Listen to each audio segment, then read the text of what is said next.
presentation with Jane Winn, previously of SMU and essentially of the University of Washington, as I understand it. We're talking generally about distance education across borders. And I must say, in the interests of full disclosure, my presence here is a little bit ironic. I mean, to be completely kind to myself, technology does not come easily to me. You might have noticed from our shenanigans in getting my PowerPoint presentation set up, this is not something that I necessarily do easily. So that having been said, there might be a little bit of solace in the presentation for those of you in the crowd that are skeptics. If I can do this at all, you guys can do it in your sleep, would be my suspicion. There's a second sort of ironic aspect to my presence here, and that is that I'm not a big fan of distance education. To draw on some of the earlier conversations of the day, I'm one of the skeptics who feels that there's great potential here to commodify legal education and decrease the important personal relationship aspects that we've grown to treasure, at least I've grown to treasure in the law school classroom. What I'm going to be talking about is a project that my school has going with the University of Latvia, where we have created a course that has allowed American law students to work with Latvian law students to complete an international business transaction, to represent clients in a simulated international business transaction.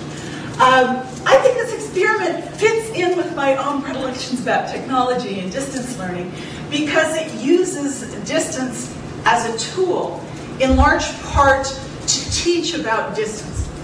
As someone who's interested in international business transactions and comparative law, I find that one of the things that is most difficult for me to convey vividly in the classroom is just how profoundly the differences between people living in different countries, different political systems, different cultures, and last but not least, different legal systems, how profoundly those differences affect how law plays out in the context of their lives and their transactions. So what I'm going to be talking about is how we can take advantage of distance to vividly portray some of those differences and complexities. Hence the title of my particular presentation, Distance is a Pedagogical Tool. It's not so much distance education for the sake of distance education. It's not distance education because it's more convenient, or it's cheaper, or it's more flexible.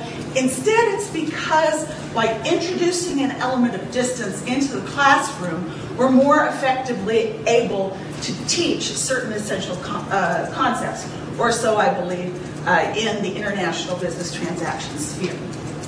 Now, I will mention that we have since this particular experiment taught basically the same course in the context of a more traditional U.S. classroom without the distance component.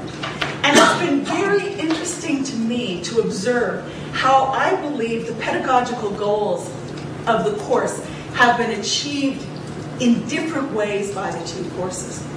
The course with the distance aspect has achieved certain goals quite well and others not so well, whereas the course that was wholly contained within the U.S. classroom and didn't include the distance aspect achieved different pedagogical goals than the distance one did.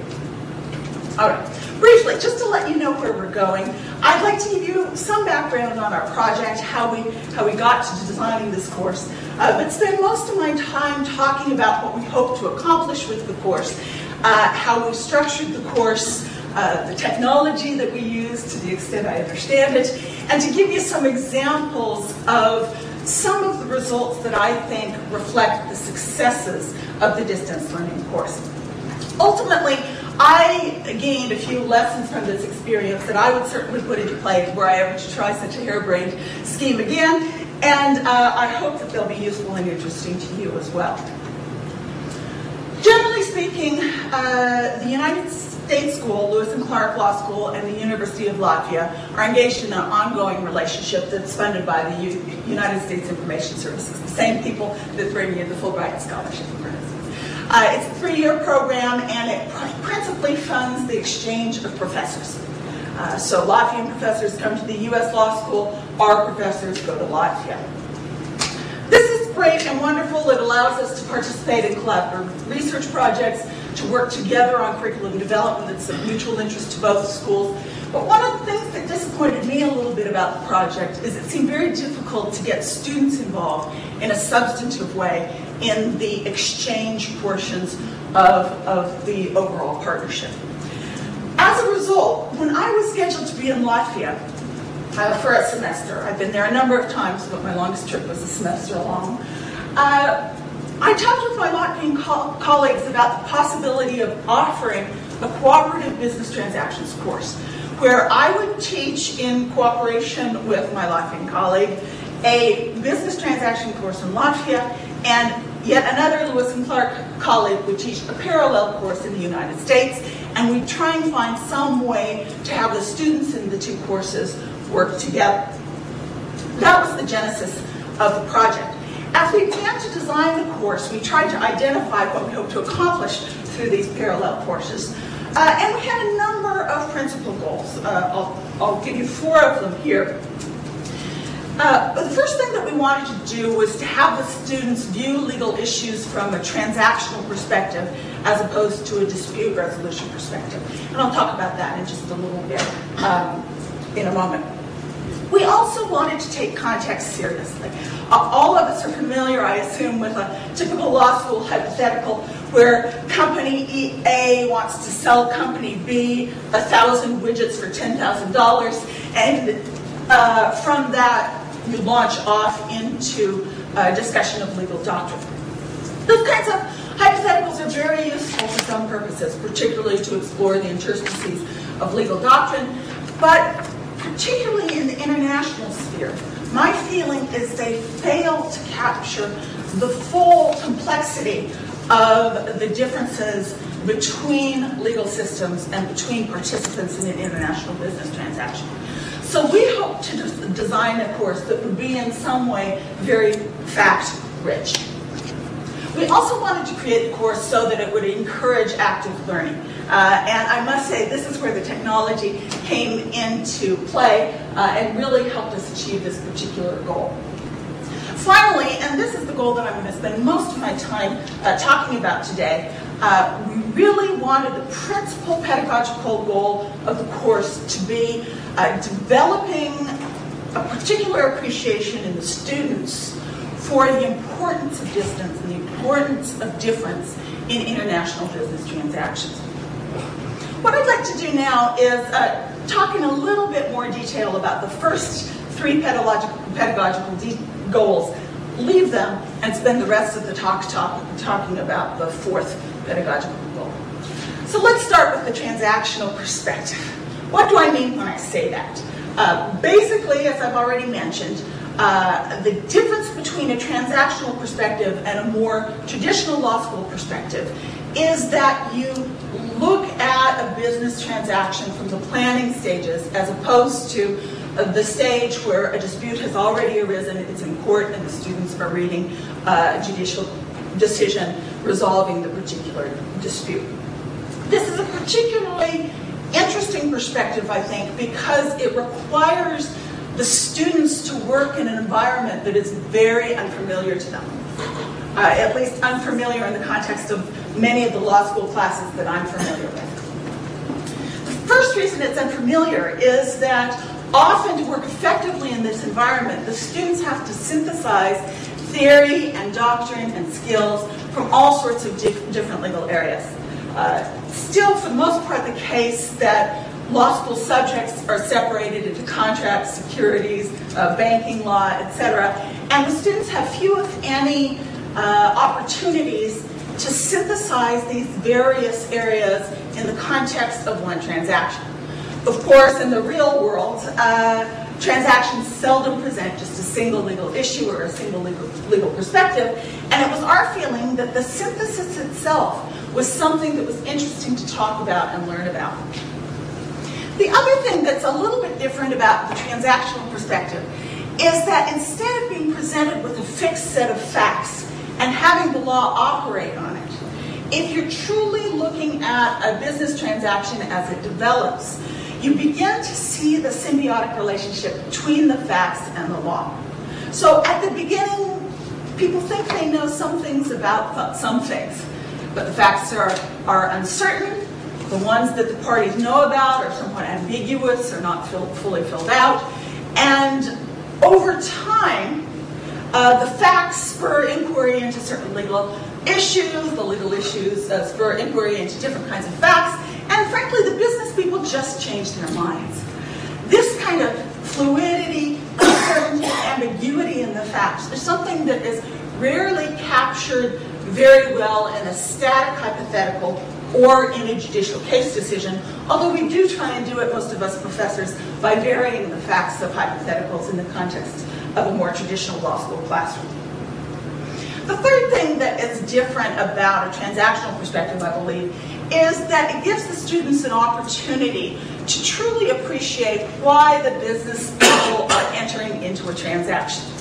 If they look at a court case after something has already gone wrong, the temptation is to talk about how poor the decision was that the business people made and how they could have avoided this particular dispute. There's very little attention paid, or at least I pay very little attention in my traditional courses, to why the business people structured their transaction that way. What was it about the underlying transaction that led them to this awful dispute? Was there something that could have avoided the dispute? Or perhaps would it have been equally risky to take the safer course of action from a legal point of view because a significant business opportunity would have been foregone? Our ultimate conclusion was that the transactional perspective was an important one that is generally underrepresented in law school classes. It's particularly important for Latvia because traditionally Latvian lawyers that are admitted to the group of advocates only practice in court, and only now are lawyers starting to take an active role in business transactions. So this was something that my Latvian colleagues particularly wanted to see represented in the course. In terms of taking the context seriously, I think that I've already sort of covered this, but my view is, just to reveal my prejudices, is that once you get very, very realistic facts, you're going to end up with a much more settled and textured legal analysis. And to be realistic in the context of an international business transaction, the facts have to change. Here we're not just talking about the specific facts of the business transaction, the business deal between the parties, but we're talking about the political context, the cultural context, the fact that the parties speak different languages, and the business environment in which the business people are hoping to operate. Our third main pedagogical goal was to encourage active learning, and most of us are familiar with why we would want to do this, but our particular thoughts on how we might do it in the context of our other goals was really we had three aspects. The first aspect was we decided that this was a wonderful context for the students to learn by doing. So we actually structured the course to allow the students to interview clients, to negotiate, to draft, to review documents that other people have drafted, to prepare letters to other counsel, to communicate with clients, in some limited way to actually carry out the representation of the clients in a simulated transaction. Our hope was not so much to teach them how to interview, negotiate, draft, review, etc., but rather just to use these as teaching techniques to make the experience a bit more vivid for the students and to make them more active participants in the process. Through doing this, we hoped that the students along the way would make some choices.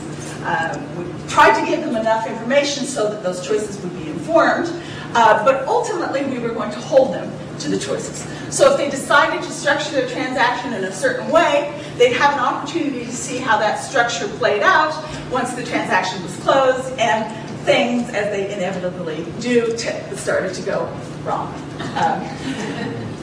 One of the real benefits of making the students make choices and then live with the consequences of those choices is that they were absolutely rabid about the analysis once we got to the dispute resolution phase of the course. The fact that they had created the materials that we were analyzing later in the course gave such depth, such passion, and such subtlety to their arguments that I have started to incorporate these same types of techniques in my traditional classes back in the United States. So those were our first three goals. You may recall that my fourth goal, and the principal one that I'm going to talk about for the rest of my talk, was to, as a substantive matter, get the students to appreciate the importance of distance and difference in international business transactions. I've already mentioned a little bit about how the course was structured. We had two parallel courses that were going on vaguely at the same time. But other than that, the differences between the two courses dwarfed the similarities. To give you an idea, at Lewis and Clark, the students are, of course, graduate students. They're upper division students. Many of them have previous experience with international law or comparative law. They're used to reading 60, 70, 80 pages per seminar a week. They're used to a broad variety of teaching techniques. This was a small class. It was a seminar. They're used to interacting with and challenging their professors. On the flip side, in Latvia, I had 40 undergraduate students, most of whom had never had any form of participatory class. Every single class that they had had during their law school career had been a lecture course. And I mean not participatory to the nth degree. They typically didn't have materials for their lecture courses. So the sole source of information and learning in their courses were the lectures. The sole source of evaluation in the courses were the exams that they took at the end of the semester. In fact, the idea of the Latvian students as to what classes are about is classes are a service that the law faculty provides to the students in order to help them pass their exams. Okay. What this led to is the students felt, and in fact it was appropriate for the students to just sort of drop in when they thought they might need something useful for the class, and do something else when they thought they wouldn't. So to use the kind of class that I had in mind for that group of students was something that took a little fidgeting with and some serious discussion with the students as well. Most of the students were quite capable in English, but it really would have been unreasonable to ask them to read anything near 60 or 70 pages in a week, or to produce anything substantial in terms of written work product. So the way that we decided to structure the course to deal with some of these differences was to have a transaction where a Latvian company developed a method to grow wild mushrooms in captivity, as it were, and sell them to a German company. The German company then proceeded to process the mushrooms into a vegetarian pate and sell it to an American company, which was sort of a fly-by-night, late-night TV infomercial marketing kind of outfit. Now, we chose this fact pattern deliberately for two reasons. One reason was we wanted to allow some autonomy between the two courses. We had the Latvian students take primary responsibility for the transaction between Latvia and Germany, and the American students take primary responsibility for the transaction between Germany and the United States. The second reason why we chose this fact pattern is we tried to choose businesses that were culturally infused. In Latvia, the woods and mushrooms have played a huge role in Latvia's history and their folklore. Every Latvian school child is taught how to harvest wild mushrooms. There's a great popularity in home remedies and a great belief in natural foods. The American students are well acquainted with late-night, fly-by-night infomercials, whereas the Latvian students, bless their hearts, are not yet. In the end, what this meant for us logistically was that we could limit the distance aspects and the international collaboration to a manageable level. Ultimately, the students in the two groups could somewhat independently do their own projects, and they were only required to collaborate to make sure that the projects worked together and the transaction as a whole was coordinated. Course technology. How did we facilitate the independent courses as well as the collaboration between the two? Well, you probably know enough about me already, from what I've already said, to know that the technology had to be simple. Just picture me sitting in my Latvian apartment with my sometimes working laptop, posting pages to the World Wide Web over a Latvian phone line. And you've got the picture of how simple this technology had to be. Luckily, my information services librarian appreciated my limitations and created a very simple HTML template that I could use and revise after every class to add to the course website.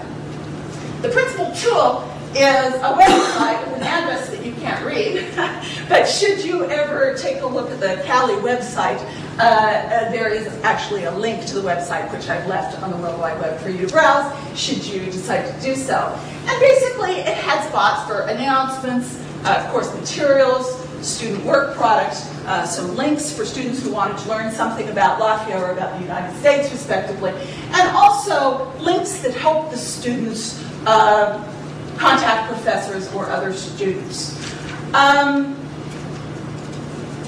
The thing that's important to understand about the website, I think, is that it was a work in process. This was the place where the students made choices and they were held to their choices. So in one class, we might do a project, the students would decide what they were going to do, I would immediately post it to the web, and the next week we would do some work based on what they had decided the previous week. Without the website, we could not have kept up the course pace. It allowed me to have things go on in between the once a week that we met and allowed us to complete the transaction in the course of the semester. The students, to the extent they communicated with each other, did so mostly by email. I set up lists for various groups of students in the hopes of helping them maintain client confidentiality, although I will say there were some very interesting mistakes made in that regard, which were interesting fodder for classroom discussions. All right, let me sort of pull together these remarks by giving you some examples of some things that happened over the course of the semester. I think there were some wonderful examples of how local council and foreign council can work together well and how they can work together poorly. Just to give you one example, at the very onset of the course, the Latvian students had this horrified look on their faces when I explained to them the basic fact pattern. I prodded them and asked them why they looked so horrified, and they told me that Latvia had just passed a language law that required the names of all companies operating in Latvia to be in Latvian.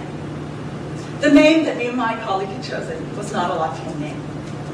Now, what I find particularly interesting about this example is not only that the students were drawing some knowledge from another area of law, not only that they were drawing on their own knowledge of local law, but that the students were very reluctant to raise this with me. I think had I not been there in the classroom, they would have said nothing, and the transaction would have gone forward with a name that violated Latvian law. Now that gave us an opportunity to talk about the role of foreign counsel and how important it is for local counsel and foreign counsel to communicate with each other and say, hey, if you see something wrong, be sure and tell us. Seems like a simple point, but when you're dealing with people from different legal traditions, it is not necessarily so simple. In terms of counterproductive examples, we had a number of situations where counsel in the United States and counsel in Latvia, who were representing the same client, found themselves in adversarial situations. They were both so wedded to the way that they had done their own particular deal that they weren't listening to each other. And it was a wonderful opportunity to point out that you guys are playing on the same team. You're supposed to be helping each other. You're not supposed to be battling with each other. A more general lesson, I think that some of the examples from this course might teach us, is how effective this technique was to create examples of effective and ineffective communication at a distance. Now, all of us are well familiar with how email is so easily misinterpreted. And boy, did we have some doozies. I'll just give you a couple examples. One, at one point, the American students had passed their draft to the Latvian students for comment and review. And the Latvian students sent back a list of questions and comments to the American students. One of the provisions in the American students' draft said, the buyer shall be responsible for seller's out-of-pocket costs. The Latvian students didn't have a clue what that meant. So their question was, what are pocket costs? The American students respond, we have removed this provision from the agreement and it's no longer relevant. Now, how did the Latvian students respond to that? They assumed that the American students were trying to hide something, and they insisted that the provision be put back in the agreement without knowing what it meant. Interesting example of what I would call ineffective communication. Another one, slightly more subtle. There was a provision in the agreement that said the seller shall have all remedies available at law or in equity. The Latvian students, coming from a civil law jurisdiction that does not have the concept of equity, responded, what is equity? The American students said, like specific performance. Yet another concept with which the Latvian students were entirely unfamiliar, yet again greeted with distrust, mistrust, and a demand that the provision this time be removed. Wonderful teaching opportunity to talk about the differences between legal systems and why they matter. My final example, and then I'll finish up, is I think an example of miscommunication that really showed some of the cultural differences between the two groups. At one point, the Latvian council to the Latvian company sent an email message to all of the American students saying, hey, we want to make sure that there's some protections in this deal for the Latvian company. We don't want this American company to ruin our reputation, is basically what they said. American counsel to the American company responded in an email that said, you are not part of our deal. If you don't like the way it's structured, that's your problem, not ours. The Latvian students perceived this as American arrogance, as condescension, as inflexibility, and thought that they were being taken advantage of, and they demanded, the Latvian students demanded that the deal not close. Now, I think the interesting deep background for this example is that that particular message was written by a Chinese student who was not very familiar with English, had struggled a bit with her English, and also was not comfortable with her own negotiation style. So when we talked to her about this message, she said, I wanted to keep it short and sweet because I was afraid I was going to say the wrong thing. So I just did what I had seen when I was back in China, and that's what I thought was useful. Wonderful lesson about the difference between being a transactional lawyer and being a combatant in a dispute. Wonderful difference about how culture is not necessarily transparent in language itself. I will also say on this point that the American students consistently underestimated the expertise of the Latvian students because their English was a little rocky. These are students that work in business, these are students that work in government, they're very sophisticated in issues of international trade in particular, and they would make specific suggestions to the American students, which the American students, my read is, didn't understand and ignored because they weren't grammatically correct. Wonderful teaching opportunities. So, what lessons would I personally take away from this that I would hope to implement should I ever do such a thing again? In my view, distance learning, and particularly in a trans-border situation, is most useful unless you're very ambitious as icing rather than cake.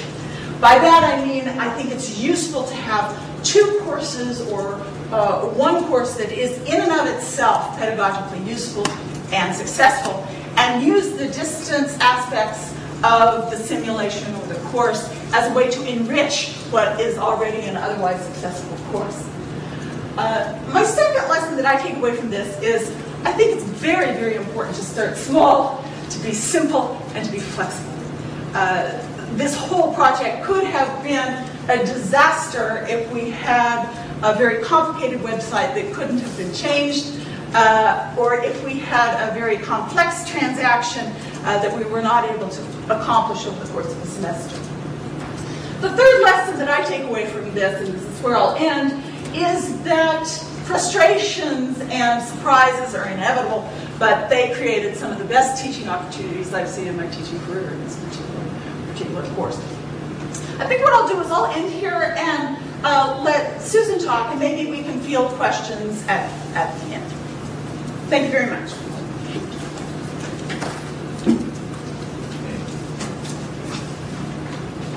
Try to put mine on the competition, please. Oh, let's go ahead and put it in. Yeah, exit, because otherwise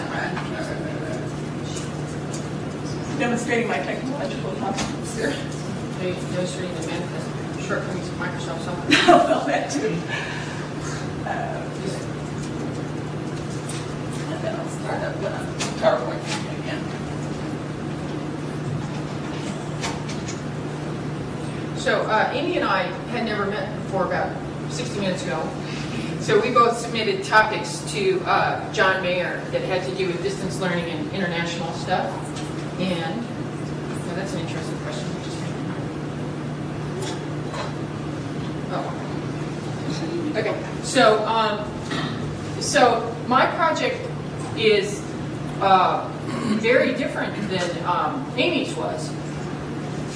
My project is sort of distance learning cross borders light compared to Amy's. It was a very small project. It was designated a pilot over and over again so that people would lower their expectations. And within those very limited constraints, I'd say it was a modest success. I've been trying to do things with China for many years. In fact, if you knew how long I've been trying to learn Chinese, it's very sad. If any of you have ever tried to learn Chinese, you'll know why I've been studying it all these years with so little success. So my agenda for doing this pilot project is I wanted to build collegial relationships with people in China and furtherance of other objectives of me personally. So the learning experience for the students was sort of a hook that I was trying to use to build professional relationships. And so one of the first and most obvious differences in these two projects is that mine was basically me, you know, doing my little thing with a small budget from SMU, and the people I was working with in China were basically my friends. So it was a very small-scale project. The website, if you want to go and look at it, originally we called it dragon.law.smu.edu, and then I told some other friends in China about it, and apparently, how many people know about the Great Firewall of China? All of the internet access that's official in China goes through a single pipe, and there's a filter on it. Well, apparently dragon is one of the words they're filtering for because dissidents use it. So we had to make a shadow site that's called China.org. So, and the way that we did this, we didn't actually use any CALI products because I had been working very extensively with a student for a long time, and we did a little project called The First Day of Law School that tries to illustrate the Socratic method. So I had a student who was doing a dissertation at SMU, so he was there for years and years, and he was absolutely brilliant at website development, and so he did it. He was a student that was available to me that I'd worked with a lot. And so it was informal, it was ad hoc, it may never be reproduced again. We were just trying to check the feasibility of the method of distance learning, and it was a marketing test on my part to find out if anybody was interested in this besides me personally. So what we worked out was it was just 3 very small lessons. I mean, Amy's project lasted an entire semester, and it was a real course. This was a test of the technology, and so it was a very small-scale project. I had 3 Chinese partner institutions, Tsinghua Law School, Peking University, and Fudan. Those are actually the premier law faculties in China. So, like, how did they come to be my friends? The answer is Southern Methodist University was very fortunate to have someone attend Southern Methodist University in the 1960s he's originally from Austria, and he went on with his travels and sought greater and further adventures in life. And he happened to marry one of the 4 daughters of one of the world's wealthiest shipping magnates, who is YK Pao in Hong Kong, the guy that owns the Star Ferry, if you know the Star Ferry. So anyway, so we have this alum who's sitting on like crud loads of money. And he now gives scholarships to students from the People's Republic of China. And so I go to the People's Republic of China to interview scholarship candidates. So that's how I developed these relationships, and I was hoping to consolidate them beyond that scholarship program. So one of the things I knew, because I had visited China several times, was that people have internet access, but it's not completely straightforward. So it had to be extremely low bandwidth for people on the remote side to be able to access it. I chose e-commerce because I do e-commerce, and it's sort of my impression it's kind of fashionable now, and so that might, appeal to the students on both sides. And one of the things I wanted to do was to provide for meaningful human interaction in a basically internet-mediated distance learning project. And so my idea was to hire JD student teaching assistants. I'd put up the website content, train the JD students, and then the human interaction would be student to student, because I'm a terrible bottleneck. If I'm the one who has to provide the feedback, then they're not going to get much feedback. And in addition, it lowers the overhead. I mean, if you try and staff it with faculty or lecturers or something, then how are you going to get somebody to support that financially? If you can mobilize students somehow, then it becomes a lot more financially feasible. And part of the reason I came to this is because I had been, like I said, I had these opportunities to visit China on a regular basis. And so I was talking to the dean of Peking University Law Faculty, and I said, well, what about like a very small scale distance learning project involving the internet? I could personally, work with 8 to 10 of your graduate students. And he said, we don't have any classes of under 40 to 50 students. And I said, what? I said, it's like, until you talk to people, you can just never figure out what their institutional criteria are. But his idea was that they couldn't offer anything and say it's only open to 8 to 10 students. Now, in the end, we took volunteers for a non-credit pilot, and in the end, we got almost no volunteers anyway.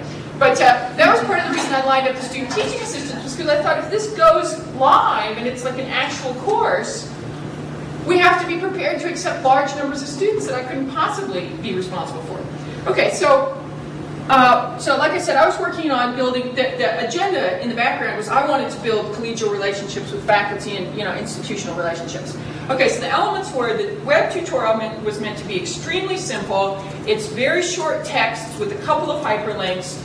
And when I wrote this, Amy and I share an interest in comparative law. I've always taught comparative law in the US, and I've visited China many times. And so I have a pretty strong sense of like what they're going to be really, really clueless about. So I tried to put into this extremely short tutorial some background information so that, for example, if I cited them to the restatement, they might have some concept of what the restatement was. I also, because I've struggled for years to learn Chinese, I have a great deal of compassion for Chinese people who are trying to communicate in English. And so I'm not formally trained in English as a second language, but I have a pretty good, seat of the pants ability to flatten out and simplify the structure of my English. So it was meant to be short sentences, concrete verbs, TOEFL vocabulary.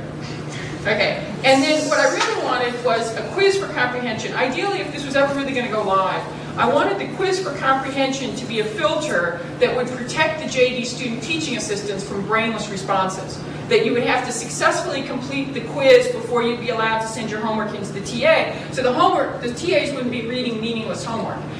In the end, that turned out to be like the coding, because my guy was doing it all with JavaScript. That turned out to be a little complicated. So if you look at the website, it's just multiple choice and then do the homework. There's no screening. But that was the original idea, was that there'd be a sort of CALI-style quiz that would filter out people whose reading comprehension wasn't good enough.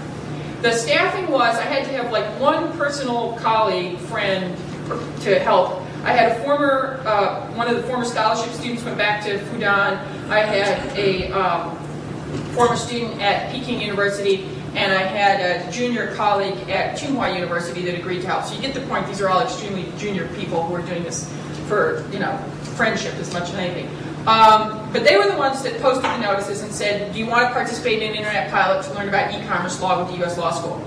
I hired JD teaching assistants, and I was gratified to see, I ran this ad and I said, we're going to pay a $500 honorarium and you have to tutor Chinese students, and one of the primary qualifications is willingness to read English written by somebody for whom English is a second language. I mean, this is not advanced comparative law. This is like a large part of it is English comprehension. And I had my U.S. web designer. Of course, the irony, I put U.S. there because he was in the U.S. He was actually Korean.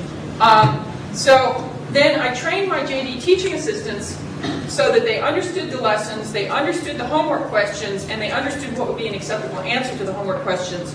And then the idea was the Chinese students would read the assignment, take the multiple choice test to make sure they got the main point, and then they would take a stab at writing 250 words in response to the homework questions. And the homework questions were classic American law school, imagine this is your client and how do you advise them? And I knew that that would be really hard for the Chinese students because, like Amy said, it's like they come from an environment where it's absolute lecture, no class discussion, regurgitation is the prized skill. So I knew that was going to be a real non sequitur for them in terms of evoking some response. So what did we get? We had the 3 law schools. Altogether, we had 24 student volunteers. Then, administratively, the problem started to emerge. We only were able to successfully initiate email contact with 19 out of the 24. Only 12 out of the 24 completed the first homework assignment, and only 8 out of the 24 completed all 3 of the little itty-bitty lessonettes. Okay, I was aiming to hire 3 JD teaching assistants, 1 for each law school. But in the end, I got like 20 people, of whom 10 would have done a fine job. And so I went ahead and got the money from the dean to hire 5 of them. So that was one thing that was very encouraging to me. SMU has a strong international law curriculum, but in case you didn't remember, it's in Dallas, which is not known as a great hub of international trade. So there is a relatively large number of students that have aspirations to do international things in relatively few outlets. And so I was very gratified to see that there were that many students that were really interested. And the 5 students all did a wonderful job. I mean, they really did a very good job. So I asked them each to write a report. And they said, you know, the reason they volunteered was they were interested in working with foreign students. They were, you know, they actually got very little homework to comment on. And generally they found it was a very positive experience. And they thought that U.S. JD students generally might be interested in doing this again. That, you know, that it might be possible to repeat it on a slightly larger scale and sign up. Because you understand, getting the American students to do the heavy lifting is crucial to this model. So finding the right way to motivate the U.S. students is one issue. And at my law school, at least, paying them the minimum wage per hour was not going to be an option, right? So, I mean, we had to find out if there was some sort of like non-pecuniary payoff, like you get to write on your resume, JD teaching assistant for e-commerce course taught to Peking University. So, you know, depending on what kind of job you're looking for, that's a conversation starter in an interview. Okay, what were the PRC students motivated by? Now, one thing I knew was, because I had been talking to, over the years, to these students in connection with the scholarships, I knew that a banking law professor at Harvard Law School, who was friends with the dean of Peking University, who's a banking law professor, had set up this internet distant learning project in which, and they went out and bought like 20 computers to make this work, and I thought, you know, SMU Law School never got like 20 computers. I mean, Peking University didn't offer to buy them for me, right? So anyway, but it was Harvard, so they went out and they bought these 20 computers. And they locked them up in a room so nobody except the students and the pilots were allowed to use them. And what they did was they shipped a whole bunch of U.S. banking law textbooks. How many people know anything about U.S. banking law? It's a black hole. It's a quark. I mean, if you've never attended U.S. law school, it's like one of the most opaque, turgid topics imaginable. So they shipped them these U.S. law school textbooks, which would stupefy the most dedicated U.S. law students. They shipped them the textbooks, and then they did a talking head videotape. Okay? So anyway, so you got, you know, and that was like broadcast over the web. What a fine use of that room full of computers. Okay? So I knew about this, and I also knew that like 15 PhD students who were trying to get PhDs in banking law at the top law school in China, and this was supposed to be Harvard and everything, right? They started out with 15 participants, and at the end, no one had finished the course, okay? So I knew that there was an issue, that you can't expect people to just volunteer like doobies and just put in a whole bunch of time on things that don't pay off. So now I was on my next scholarship tour, and I met with these students, and one of them, it was hilarious. When I was at Fudan, I met with the students for like 3 hours. We sat in this coffee shop for like 3 hours and talked about all kinds of stuff. And the first 60 minutes, they ranted and raved about why they hadn't gotten scholarships to come to SMU Law School. So because I'm an American, I sort of shared their pain and let them vent. And then when we had that over with, then we went to talk about the tutorial. Because, you know, I mean, you know, not enough scholarships for everybody in China. So anyway, so that was part of what their motivation in participating in the project had been, is that they wanted to be considered for the scholarships, and they were mad that it hadn't worked. So Other students at other institutions, I said, well, what would you need to do this for a full course? It's like, we want a certificate. We want a certificate that says SMU Law School, that we can show people. And I said, well, if you had turned in all your homework assignments, that might be something we could discuss, right? So, the fact that they would have to complete the course to get the certificate seems surprising. Okay. Okay. Now, the other thing is, the way that Amy did her course, they got credit in their home institution because you had a human being present. Okay. Now, all of us feel that we have to deal with Byzantine bureaucracies, but let me tell you, it's not like dealing with communists. Okay. So the odds that you could ever get this kind of distance learning course approved in a Chinese university, it's like, well, within my lifetime maybe. Okay, so that's a real issue, is that if this is going to go forward, there's going to have to be something less than full credit from your home institution. Or we have to do what Amy's institution was able to do and have physically a US law professor there or something. Because part of it is, okay, we could take, for example, you could take a course that's already offered at that law school and supplement it remotely from the US, or something like that. But I don't have that degree of collegial relationship with any of the faculty there yet. Okay, and again, the students did kind of have a problem with figuring out what they were supposed to be doing, because the questions were designed to be very US style, let's simulate law practice in the classroom, and that was a completely foreign concept. So most of them, what they wanted to do, because English expression is an issue, they wanted to scroll back through the lesson and cut and paste and put that in the answer.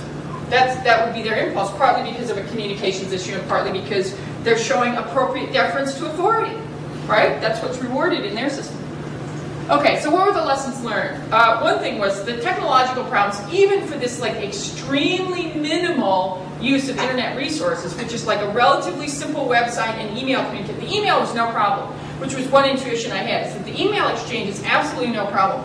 But even a relatively simple website created just like ridiculous problems. And I talked to the guy from Duke who was trying to do a video distance learning thing with China, and I had heard about that when I was in China, and I thought, well, let's see, are the Chinese students supposed to be up in the middle of the night, or have they got the Duke professors agreeing to do this in the middle of the night? Because, that's the problem with live video conferencing with Asia.